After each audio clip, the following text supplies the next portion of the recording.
അസ്സലാമു അലൈക്കും വറഹ്മത്തുള്ളാഹി. പ്രിയപ്പെട്ടവർ, നമ്മളെ മദ്രസൻ്റെ അഡ്മിഷൻ എടുക്കുന്ന പുതിയ സൈറ്റാണ് ഈ പ്രാവശ്യം ആരംഭിച്ചിട്ടുള്ളത്. ആ സൈറ്റിൽ എങ്ങനെയാണ്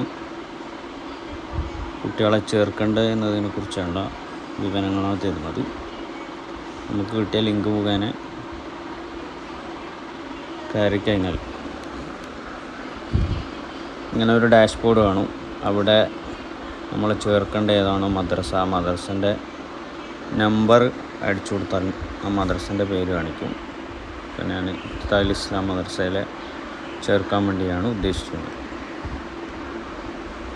അങ്ങനെ പ്രൊസീഡ് ടു അഡ്മിഷൻ ഫോറത്തിലേക്ക് പോവുക.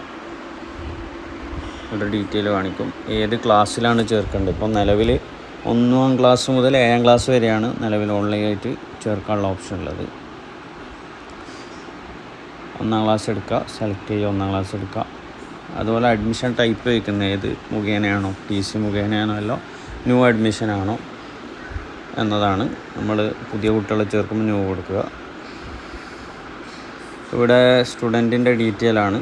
സ്റ്റുഡൻറ്റിൻ്റെ name, father name, mobile number ഫാദറിൻ്റെ, അതുപോലെ തന്നെ ഫാദറിൻ്റെ ജോലിയാണ് ചോദിക്കുന്നത്. മദർ നെയിം, മദറിൻ്റെ phone number, house name, Aadhaar card number, അതുപോലെ തന്നെ മെയിൽ ഫീമെയിൽ, അതുപോലെ ഡേറ്റ് ഓഫ് ബർത്ത്. ഇനി കുട്ടിക്കെന്തെങ്കിലും കാണുന്ന സ്ഥലങ്ങളിലുള്ള എന്തെങ്കിലും മാർക്കുകൾ, നമ്മളെ സാധാരണ കറുത്ത കുത്താണ് ഉദ്ദേശിക്കുന്നത്, അത് കാണുന്ന സ്ഥലങ്ങളിലുണ്ടെങ്കിൽ അത് ഇവിടെ ചേർത്ത് കൊടുക്കുക. പിന്നെ സ്റ്റുഡൻറ്റ് ഇമേജാണ് ചോദിക്കുന്നത്. അത് കുട്ടിയുടെ ഫോട്ടോ സെലക്ട് ചെയ്യുക.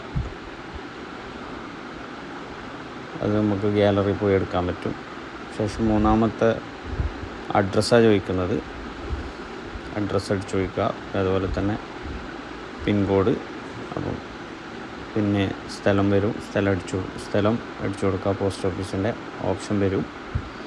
പിന്നെ ആരാണ് കുട്ടീൻ്റെ രക്ഷിതാവ് എന്ന രൂപത്തിൽ ചോദിക്കുന്നത്. ചിലപ്പോൾ ഉപ്പാപ്പ വന്ന് ചേർക്കാറുണ്ട്, അല്ലെങ്കിൽ മദർ ചേർക്കാറുണ്ട്. അവിടെ ആ ഓപ്ഷനിൽ ഫാദറാണെങ്കിൽ ഫാദർ, മദറാണെങ്കിൽ മറ്റാരെങ്കിലും ആണെങ്കിൽ അവർ ആദ്യത്തെ ഫാദറിൻ്റെ ആണെങ്കിൽ ഫാദറിൻ്റെ ഡീറ്റെയിൽ വേണം, മറ്റൊരാളാണെങ്കിൽ അവിടെ ഡീറ്റെയിൽ കൊടുക്കണം. തുടർന്ന് സബ്മിറ്റ് അഡ്മിഷൻ റിക്വസ്റ്റ് കൊടുക്കുക. അപ്പോൾ നമുക്ക് ഫോം കിട്ടും, ഫില്ല് ചെയ്ത ഫോം കിട്ടും. അതുമായി മദ്രസയിലേക്ക് പോയിട്ട് അഡ്മിഷൻ എടുക്കേണ്ടതാണ്. നിലവിൽ ഞാൻ ആരും ഡീറ്റെയിൽ കൊടുക്കാത്തതുകൊണ്ടാണ് അതിൻ്റെ ഫോം പ്രിൻറ്റിലേക്ക് വരാത്തത്. ഇങ്ങനെയാണ് നിലവിൽ ഈ വർഷം 2026-27 വർഷത്തെ അഡ്മിഷൻ എടുക്കേണ്ടത്. ആ വിഷയം പ്രത്യേകം ശ്രദ്ധിക്കണമെന്ന് ഉണർത്തുകയാണ്. അസ്സലാമു അലൈക്കും വറഹ്മത്തുള്ളാഹി.